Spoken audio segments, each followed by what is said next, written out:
Hi, it's Rich from Planet PE, and here is part 2 of the 6-mark question about combating hooliganism. So if you haven't watched part 1 yet, that's where we looked at the A01 content, so all about the knowledge. This one is about the application of the strategies to combat hooliganism. So let's have a look at how we're going to get our 2nd and 3rd marks in the 6-mark question. So A02 is all about the application of the knowledge that you've used. So you can't just recite facts. We're trying to apply that knowledge as best as we can. So think about in a exam question about training methods, you might use some sporting examples. In this question, we've got to actually practically say, well, how are we going to achieve that? So how can we apply that knowledge that we've used? So let's have a look at trying to get those marks. So we need to try and use this application to show exactly how we're going to manage to make these things happen. So the first one was about travel restrictions. So how can we restrict people's travel? Well, quite simply, in this part, you would apply that knowledge by saying that you would have to hand your passport into the police. So by handing in passports, it's going to restrict the travel of the hooligans. The next one was about alcohol restrictions. Now with this one, really simply, all we're going to do is allow alcohol to be consumed away from the ground. So we're going to restrict where it can be sold. And the attempt for that is to try and reduce the disorderly behaviour.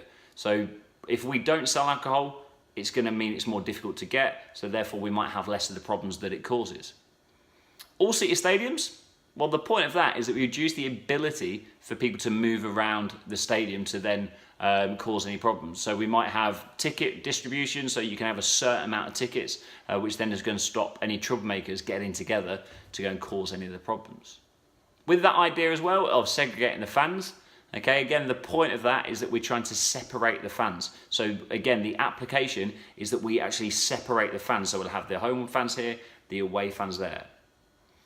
Early kickoffs. Now, how do we apply that? Well, that should be really easy. By preventing alcohol consumption before the game, we should get less disorder and less disruption. Quite a simple one, really. The improved security, again, just by having more police around and more stewarding, it means that people can be identified, and also it means that people can then act if there's any issues.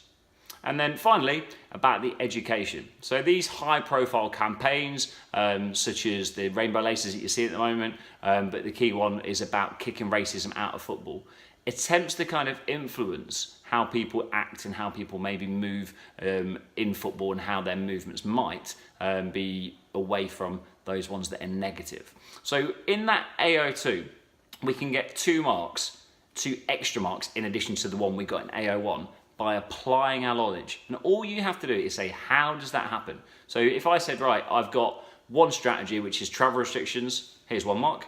My 2nd mark for that is going to come from, well, to apply that, we prevent known hooligans from travelling by removing their passports. We then add another A02 point by saying how we're going to try and apply the knowledge to another strategy. So that's how we're going to get marks 1, Mark 2 and Mark 3 in our 6-mark answer.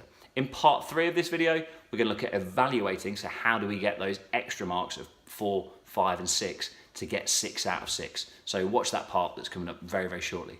Please like, please subscribe, please keep watching the videos and keep revising. Good luck.